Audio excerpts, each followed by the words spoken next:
Hello everyone, welcome back to the channel. आप पहले मैं ट्रेड ले लेता हूँ, फिर मैं आपको लॉजिक एक्सप्लेन करता हूँ। ठीक है, रिफ़्रेश कर देते हैं एक बार। समथिंग अराउंड हमने यहाँ के आसपास ट्रेड लिया है। क्यों लिए मैं बताता हूँ आपको। तो चलिए मैं आपको बताता हूँ कहाँ पे हमने ट्रेड लिया और क्या लॉजिक था ट्रेड लेने का। पहले हमने ट्रेड ले लिया क्यों, क्योंकि ट्रेड हमारे हाथ से मिस ना हो जाए। ठीक है, सिंपली मैं अब आपको दिखा देता हूँ हमने कहाँ पे ट्रेड एग्जीक्यूट किया और क्यों किया।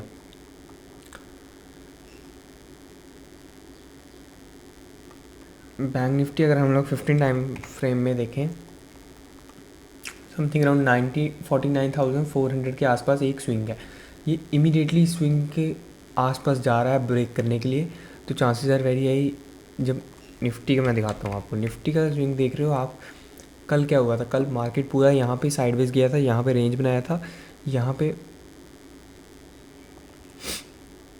पहले मार्केट ऊपर की तरफ लोअर लो बनाया, फिर ऊपर की तरफ गया, फिर यहाँ पे कंटिन्यूसली एक रेंज बना रहा था। कंटिन्यूसली यहाँ पे एक रेंज बनी, रेंज का यहाँ पे सिंगल कैंडल पे ब्रेकआउट हो रहा है। जब भी सिंगल कैंडल पे किसी चीज़ का ब्रेकआउट होता है, इसका मतलब क्या होता है, इसका मतलब होता है यहाँ पे बायर्स ज़्यादा इंटरेस्टेड है। बायर्स ज़्यादा इंटरेस्टेड है मतलब प्राइस ऊपर की तरफ जाएगा। ठीक है, और यहाँ के केस में भी सेम सिनेरियो हो रहा है। यहाँ पे हमको मॉर्निंग में ही हल्का सा गैप डाउन खोलने के बाद, हल्का सा गैप डाउन खुला, उसके बाद कंटिन्यू मोमेंटम ऊपर की तरफ एक सिंगल कैंडल में इसका प्रीवियस का जो स्विंग है वो ब्रेक करने के लिए जा रहा है। तो चांसेस वेरी है रिलायंस हमको यहाँ के आसपास मिला, यहाँ से ये फ्लाई कर सकता है समथिंग अराउंड जहाँ भी जाएगा अब ये। ठीक है, तो ये लॉजिक था। पहले मैं एक्सप्लेन नहीं कर पाया, सॉरी।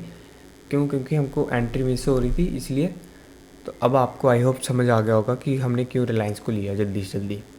तो अभी अगर हम लोग देखें, ऑलमोस्ट हमको कितना 35 38 3 रुपये के आसपास मिल चुका है। जबकि निफ्टी अभी तक इसका हाई ब्रेक भी नहीं किया। जैसे ही निफ्टी इसका हाई ब्रेक करेगा, हमको यहाँ पे जैसे ही इसका हाई ब्रेक होगा, यहाँ पे एक मोमेंटम देखने को मिलेगा। सेम केस में निफ्टी यहाँ का ये वीक हो चुका है, ये वीक हो चुका है, वीक हो चुका है। यहाँ पे एक पुल बैक देने के बाद कंटिन्यू मोमेंटम आएगा। सेम केस में रिलायंस मूव करेगा ऊपर की तरफ, और निफ्टी में मूव करेगा ऊपर की तरफ, और रिलायंस हमको ऑलरेडी प्रॉफिट दे रहा है। अभी अगर हम लोग देखें, निफ्टी पूरा परफेक्ट प्राइस एक्शन बना चुका है मार्केट में। पहले ओपन हुआ, ओपन होने के बाद ही यहाँ पे एक हायर हाई बनाया। सिंगल कैंडल का मोमेंटम ही बहुत ज़्यादा इंटरेस्टेड था, मैं सिंगल कैंडल के मोमेंटम में ही ज़्यादा इंटरेस्टेड था। उसके बाद एक पुल बैक दिया, अब कंटिन्यू मोमेंटम दे रहा है। अब इसका हाई ब्रेक होगा तो ये सारा स्विंग जो कल पूरा मार्केट यहाँ पे साइडवेज बिहेव किया था, इसका ब्रेकआउट मिलेगा। तो हमको एक अच्छा मोमेंटम देखने को मिल सकता है।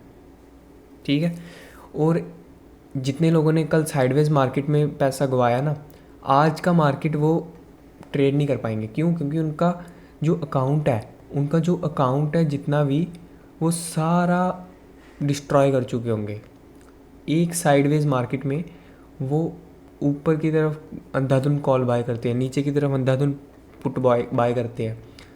तो इस केस में उनका अकाउंट एक ही दिन में उड़ जाता है, और जिस दिन मार्केट ट्रेंडिंग होता है उस दिन वो पैसा नहीं कमा पाते। क्यों, क्योंकि उनके पास पैसा ही नहीं बचा, अब कहाँ से कमाएंगे।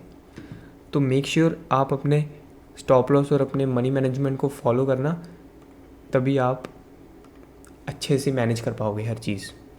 आई थिंक हमको ये निकाल देना चाहिए। क्यों मैं बोल रहा हूँ, क्योंकि एक शार्प बाइंग का मोमेंटम आया, बाइंग की कैंडल आई, सेम एरिया से सेम लेवल से रेजिस्टेंस लेके नीचे की तरफ स्लो एंड स्टडी फॉल कर रहा है। अगर ये इसका लो निकाल गया, फिर चांसेस है वेरी है ये नीचे की तरफ फॉल करेगा, फिर रिलायंस में हमको लॉस होना स्टार्ट हो जाएगा। तो एक काम करते हैं, एक प्रॉफिट हम रिलायंस में बुक कर लेते हैं। ठीक है, समथिंग अराउंड एक स्पाइक ऊपर की तरफ लगा दे, फिर हम इसको बुक करेंगे। ओके, तो रिलायंस में हमारा फर्स्ट ट्रेड कंप्लीट हो चुका है, जो कि समथिंग अराउंड कहाँ पे 647 रुपीज़ का हमको प्रॉफिट हुआ इसमें रिलायंस में। क्यों हमने निकाला मैं आपको समझाता हूँ। रिलायंस कैसा बिहेव करता है, जैसे निफ्टी बिहेव करता है समहाउ। उसी के आसपास या फिर उसी के सिमिलर रिलायंस बिहेव करता है, ठीक है, दोनों एक साथ बिहेव करते हैं। अब यहाँ के केस पे देखो, यहाँ पे फ्लैट खुला, थोड़ा सा हल्का सा गैप डाउन खुला, उसके बाद इमीडिएटली सारा इतनी शार्प आया, मेरे को ऐसा अज्यूम हो रहा था और चांसेस आर वेरी हाई कि ये इसका हाई जो है स्विंग लगा था और कल का जितना सेम लेवल पे साइडवेज जा रहा था ये सारे लेवल का आज ब्रेकआउट दे सकता था, बट समहाउ नहीं दिया। स्लो एंड स्टडी नीचे की तरफ आ रहा है, और अगर डे लो का ब्रेकआउट देता है नीचे की तरफ, फिर ये शार्प नीचे की तरफ आएगा। सेम केस में ये जो बैंक निफ्टी है, बैंक निफ्टी भी सेम केस में यहाँ से शार्प नीचे की तरफ आ सकता है। तो उस केस में रिलायंस हमको नीचे की तरफ देखने को मिलेगा, तो हम अपना प्रॉफिट क्यों छोड़ेंगे, राइट। तो रिलायंस हमको नीचे की तरफ देखने को मिलेगा, बट अभी नहीं देख रहा, कोई इशू नहीं है। क्यों? क्योंकि अगर ये इसका लो ब्रेक कर गया फिर रिलायंस गिर जाएगा। अगर नहीं करता, यहीं से रिवर्सल आता है यहाँ के आसपास, तो हम फिर अगेन प्लान कर सकते हैं इसके ब्रेकआउट पे, ठीक है। अभी अगर हम लोग देखें, जो चीज़ मैं पहले आपको एक्सप्लेन कर रहा था सेम चीज़ यहाँ पे हुई है। यहाँ पे एंट्री हुई थी हमारी रिलायंस की, और जितना हमको प्रॉफिट दिख रहा था सारा प्रॉफिट हमारा इरोट हो चुका है। और निफ्टी के केस में यहाँ पे ओपन होके शार्प से स्लो एंड स्टडी बाइंग आ रही थी। मैंने एक चीज़ आपको यहाँ पे डिफ़ाइन की थी, क्या? जैसे ही लो ब्रेक होगा यहाँ पे शार्प सेलिंग आएगी, शार्प सेलिंग आई, 100% आई। सेम केस में बैंक निफ्टी, ये जो कैंडल थी एक इतनी बाइंग की, इतनी शार्प कैंडल थी, इतनी ज़्यादा एक्यूरेसी वाली कैंडल थी। स्लो एंड स्टडी इसका लो ब्रेक करने को आया, जैसे ही इसका लो ब्रेक हुआ यहाँ पे भी शार्प मोमेंटम हमको नीचे की तरफ देखने को मिला। सेम केस पे रिलायंस नीचे की तरफ मूव किया, 100% किया। रिलायंस अभी हम फिर से बाय कर सकते हैं, पीछे उसी के आसपास मूव कर रहा है, 200 क्वांटिटी, ज़्यादा नहीं, ठीक है। सेम हमने फिर से बाय किया, स्टॉप लॉस हमारा यहाँ के आसपास होगा लो का, और सेम हमने बाय किया, और अब ये मूव करके बाय किया। यहाँ पे फर्स्ट प्राइस एक्शन बन चुका है। अब मार्केट यहाँ से स्लो एंड स्टडी ऊपर की तरफ गया, फिर यहाँ पे एक पॉज लिया, यहाँ पे रेंज बनाया, रेंज का ब्रेकआउट हुआ, यहाँ पे हमको अच्छा खासा ब्रेकआउट मिला देखने को। और ये जो प्रीवियस स्विंग था जहाँ से सेलिंग आई थी, यहाँ से सेलिंग आई थी, यहाँ से सेलिंग आई थी, ये सारे स्विंग्स का ब्रेकआउट दे चुका है, सारे स्विंग्स का ब्रेकआउट दे चुका है। यहाँ पे ये सारे स्विंग का ब्रेकआउट दे चुका है, इसीलिए यहाँ पे एक अच्छा ब्रेकआउट देखने को मिल रहा है। और निफ्टी भी थोड़ा सा ऊपर की तरफ पुल कर रहा है, और बैंक निफ्टी भी थोड़ा सा ऊपर की तरफ पुल कर रहा है। और हमको कॉन्फिडेंस कहाँ से आएगा? हमने ऑलरेडी प्रॉफिट कर लिया 250 क्वांटिटी में, और अगर लॉस भी हुआ तो 200 क्वांटिटी में हमारा थोड़ा बहुत लॉस होगा, ज़्यादा नहीं होगा, ठीक है। और प्रॉफिट आया तो यहाँ पे ऐड ऑन हो जाएगा, चांसेस आर वेरी ये ऊपर की तरफ फ्लाई करेगा।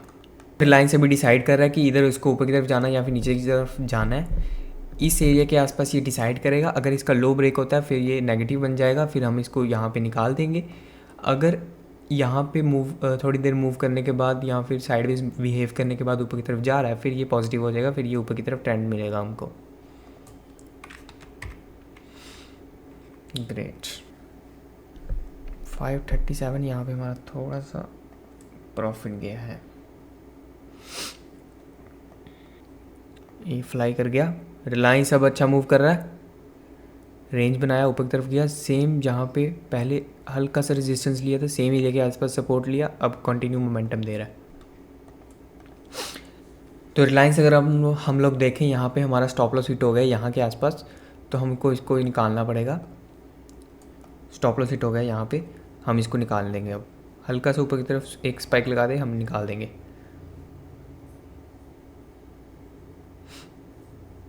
चलो, इसको हमने निकाल दिया। तो ओवरऑल हमने कोई ट्रेड नहीं लिया, जो कि हमने थोड़ा बहुत प्रॉफिट किया था उसको हमने एक एसएल देख के निकाल दिया। क्यों? क्योंकि मार्केट आज कहीं ज़्यादा मूव किया भी नहीं है। मॉर्निंग में ऊपर की तरफ गया, यहाँ पे वॉल्टिलिटी क्रिएट कर रहा है, यहाँ पे फंसा रहा है। तो 47 रुपीज़ का नेट प्रॉफिट हमको दिखा है, जो कि ब्रोकरेज में थोड़ा बहुत हमको लॉस हो जाएगा नेट टू नेट पे। तो अगर आपको ये वीडियो अच्छी लगी है तो इस वीडियो को लाइक, शेयर और कमेंट कर सकते हो, और आने वाले टाइम में अगर आपको ऐसी और वीडियोस चाहिए तो इस चैनल को सब्सक्राइब भी कर सकते हो। Thank you.